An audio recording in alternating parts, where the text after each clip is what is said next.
नमस्कार, मैं हूं गौरी आपके साथ और आप देख रहे हैं सी न्यूज़ भारत। वक्त हो चुका है छत्तीसगढ़ बुलेटिन का।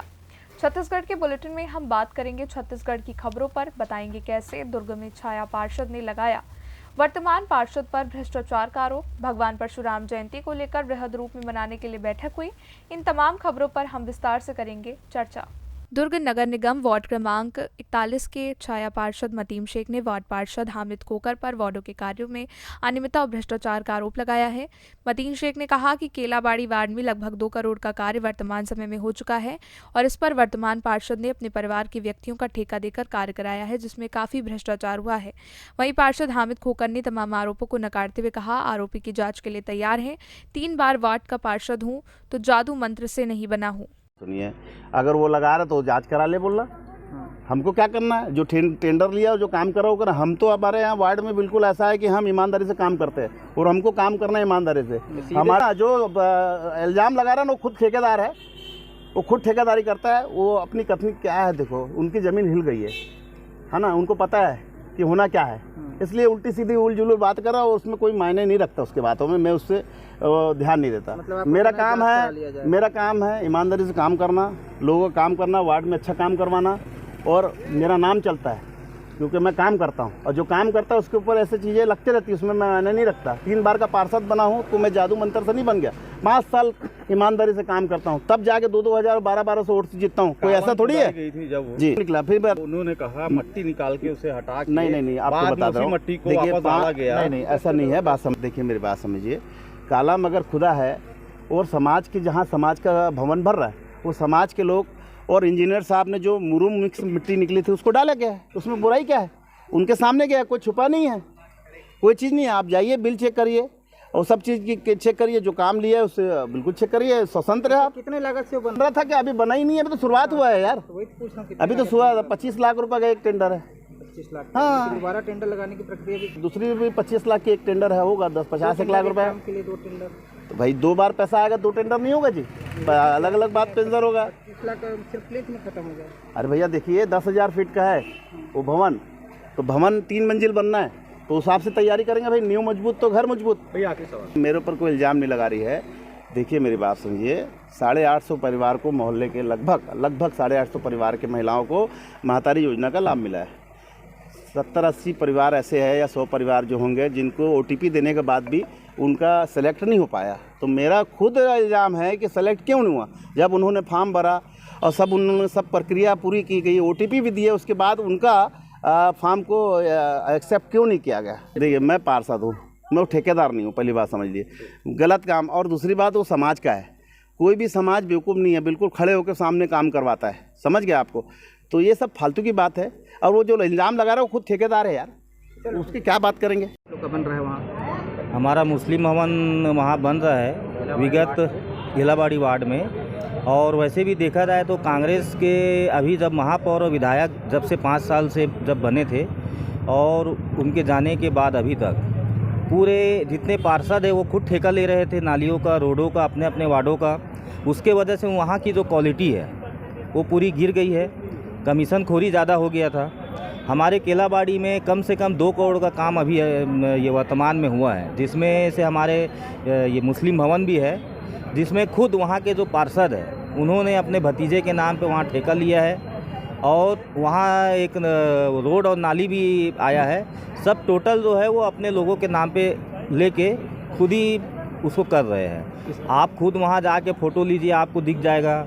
वहाँ पे नाली 2 फीट की बननी चाहिए, 9 इंच 6 इंच की जो गहराई है उसमें बन के वो हो गई है।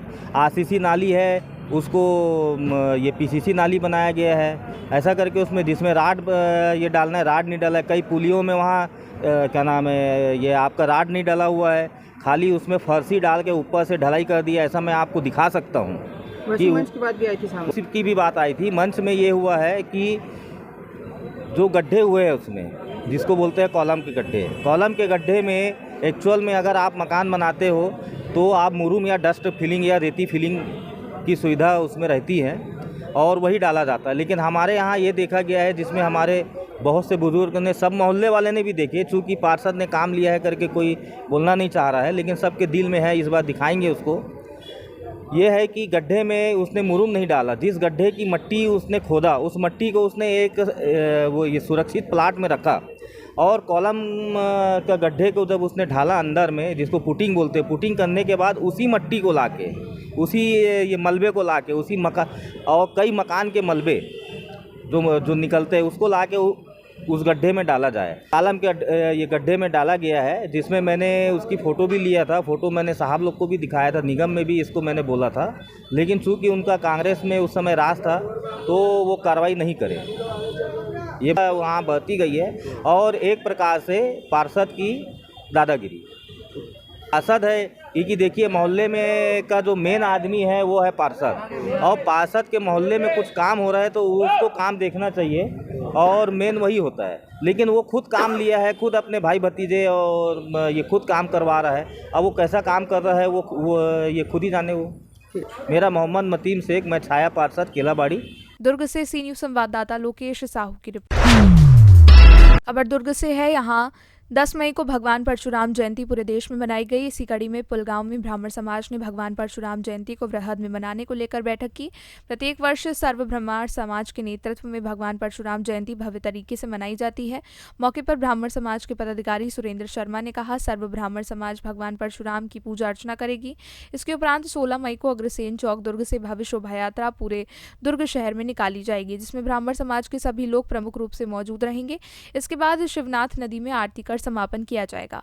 10 तारीख 5वां महीना 2024 को हर जगह परशुराम भगवान के जन्मोत्सव की तैयारियां चल रही हैं। सर्व ब्राह्मण समाज और अपने अपने स्थान पे जहाँ जहाँ परशुराम भवन है या अन्य कोई संस्था है, धर्मशाला है, वहाँ पे भगवान परशुराम की पूजा अर्चना होगी। उसके उपरांत 16 तारीख 16/5/2024 दिन गुरुवार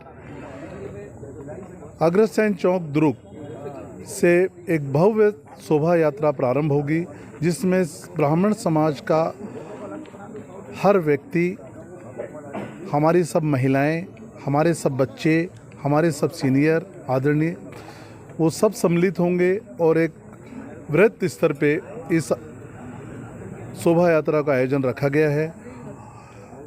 ये बुनकर संघ से होते हुए प्रभात टाकीज रोड, इंदिरा मार्केट से राम जानकी मंदिर होते हुए गंजपारा से नदी रोड में इसका नदी पे आरती के बाद इसका समापन होगा। और मैं इसकी भव्यता के बारे में क्या बताऊं, जब स्वयं आप आएंगे और इसको देखेंगे और इसको दूरदर्शन पे प्रसारित करेंगे तो हम सबको अच्छा लगेगा और आपको भी अच्छा लगेगा।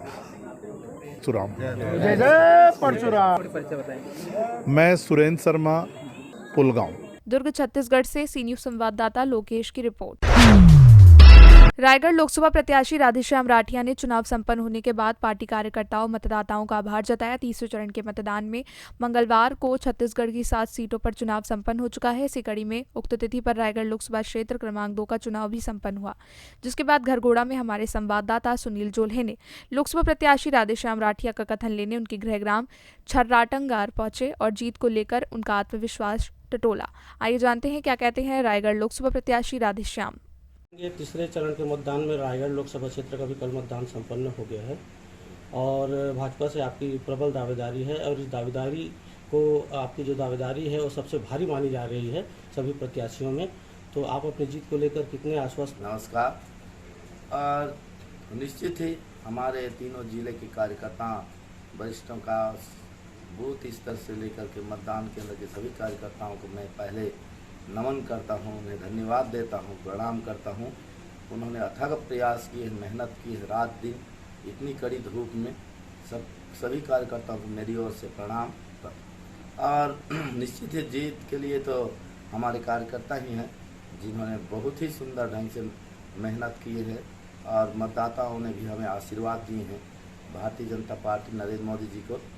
इसलिए इतना माने वोट प्रतिशत बढ़ा है कि विधानसभाओं में नहीं देखे जाते इतने वोट प्रतिशत। और मुझे लगता है कि ये जो आशीर्वाद है तो नरेंद्र मोदी जी को जाएगा और माननीय हमारे विष्णुदेव साय जी को जाए। जी, हमने सुना है कि मोदी लहर के बाद किसी का लहर अगर चला है रायगढ़ लोकसभा क्षेत्र में तो राधे श्याम राठिया का लहर यानी राधे लहर चला है करके, इस बारे में क्या कहना चाहेंगे? जी जी, मतलब ये तो माननीय मोदी जी का गारंटी पे विश्वास किए हैं और माननीय हमारे विष्णुदेव साय जी का उन्हीं का आशीर्वाद है और इसमें वही है। मैं तो एक माने 4 जून को रिजल्ट आना है, अगर आप जीतते हैं चुनाव तो जीत का श्रेय आप किसे देंगे? जी निश्चित ही हमारे देश के माननीय प्रधानमंत्री जी हैं, हमारे प्रदेश के माननीय मुख्यमंत्री जी हैं और हमारे बूथ के सभी कार्यकर्ताओं को, चाहे बूथ हो, शक्ति केंद्र हो, हमारे जिला अध्यक्ष से लेकर बूथ के सभी कार्यकर्ताओं का माने श्रेय है, उन्हीं का मिलेगा श्रेय जीत का और आम जनताओं को मिलेगा। तीनों जिले के हमारे आम जनताओं भरपूर आशीर्वाद दिए हैं तो उनका भी ये श्रेय मैं देता हूँ। मतदाताओं के लिए आप क्या संदेश देना चाहेंगे? मैं मतदाताओं के लिए संदेश देना चाहूँगा कि मैं अंत में सभी कार्यकर्ताओं, सभी मतदाताओं को मैं हृदय से धन्यवाद देना चाहूँगा जिन्होंने इतना अपार मुझे आशीर्वाद दिए हैं। उनके लिए बहुत बहुत शुभकामनाएं, धन्यवाद। रायगढ़ से सी न्यूज संवाददाता सुनील जोल्हे की रिपोर्ट। रायगढ़ लोकसभा प्रत्याशी राधेश्याम राठिया के चुनाव में पार्टी कार्यालय की बागडोर संभालने वाले घरघोड़ा मंडल भाजपा के महामंत्री डॉक्टर राजेश पटेल से हमारे संवाददाता सुनील जोल्हे ने क्या सवाल किया और डॉक्टर पटेल ने क्या जवाब दिया, आइए जानते हैं इस खास रिपोर्ट में। आपका नाम क्या है? डॉक्टर राजेश पटेल। आप भाजपा से हैं? जी भाजपा से हूँ। कौन से दायित्व में हैं? मैं मंडल घरवाड़ा भाजपा का महामंत्री हूँ। अभी लोकसभा का चुनाव संपन्न हुआ है तो आपके मंडल में चुनाव का संचालन कार्यालय का किसने किया था? चुनाव का संचालन जिला के उपाध्यक्ष, जिला के महामंत्री श्री दीवान जी ने किया था। और कार्यालय का पूरा दायित्व पूरे विधानसभा भर में सामग्री वितरण करना और चुनाव की जितनी भी सामग्रियाँ आती थी उनको यहाँ से सभी मंडलों में बांटने की जवाबदारी मेरे ऊपर थी। आपका प्रत्याशी कौन था? राधे श्याम राठिया जी, जो हमारे घरवाड़ा मंडल के ग्राम छराडंगर के निवासी हैं, वो भाजपा के प्रत्याशी थे। तो आपके मंडल से कितने वोटों से जीत रहे हैं राधे श्याम राठिया जी? जीत रहे हैं कि कुछ आप बताएंगे? घरवाड़ा मंडल में 42 मतदान केंद्र हैं। 42 मतदान केंद्र में हम कम से कम की स्थिति में 15,000 से ऊपर लीड करेंगे। अब आम आदमी से क्या कहना चाहेंगे?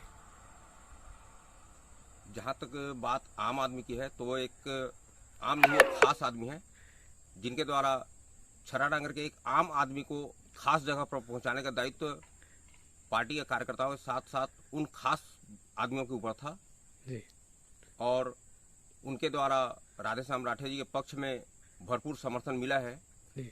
और किसी भी स्थिति में हम कांग्रेस को यहाँ से लीड नहीं करने देंगे और आज की स्थिति में घरवाड़ा मंडल से भाजपा 15,000 वोटों से लीड कर रही है। ये अपने मंडल के कार्यकर्ताओं को क्या कहना चाहेंगे आप? मंडल क्या में संदेश देना चाहेंगे? मंडल में जितने भी कार्यकर्ता हैं, अपने मंडल स्तर से लेकर बूथ स्तर तक, उन सभी कार्यकर्ताओं ने इस गर्मी के महीने में अथक प्रयास किया। राधेश्याम राठिया जी जो हमारे क्षेत्रीय प्रत्याशी हैं, उनको जीत दिलाने के लिए उन लोगों ने अपना अमूल्य सहयोग तन मन धन के साथ दिया। इसके लिए मैं सभी कार्यकर्ताओं का आभार व्यक्त करता हूं और साथ ही हमारे मंडल के सभी जनताओं को आभार व्यक्त करता हूं कि उन्होंने राधेश्याम राठिया के लिए अपना अपार समर्थन दिया। आपसे आज तक के घरघोड़ा मंडल के सबसे सक्रिय महामंत्री के रूप में जाने जाते हैं आप, इस कथन पर क्या इत्तेफाक रखते हैं आप? भारतीय जनता पार्टी ने मेरे पिछले कार्यों को देखते हुए इस सम्मानजनक पद महामंत्री के रूप में मुझे दायित्व सौंपा है और जहां तक रही बात सक्रिय महामंत्री के रूप में, तो मैंने पिछले विधानसभा चुनाव में भी सक्रियता दिखाई थी अपनी और अभी वर्तमान लोकसभा चुनाव में भी घरघोड़ा मंडल के सभी मतदान केंद्रों में वहाँ के स्थानीय कार्यकर्ताओं से, बूथ समिति के अध्यक्ष से, वहाँ के हर पदाधिकारियों से भ्रमण कर उनसे जानकारी लेते आया हूँ और इस लोकसभा चुनाव में उन सभी कार्यकर्ताओं का सहयोग, मुझे अपार सहयोग मिला। इसके लिए मैं उनका धन्यवाद ज्ञापित करता हूँ। रायगढ़ से सी न्यूज संवाददाता सुनील जोल्हे की रिपोर्ट। फिलहाल के लिए छत्तीसगढ़ के इस खास बुलेटिन में बस इतना ही। देश दुनिया की बड़ी खबरों के लिए देखते रहिए आप सी न्यूज भारत।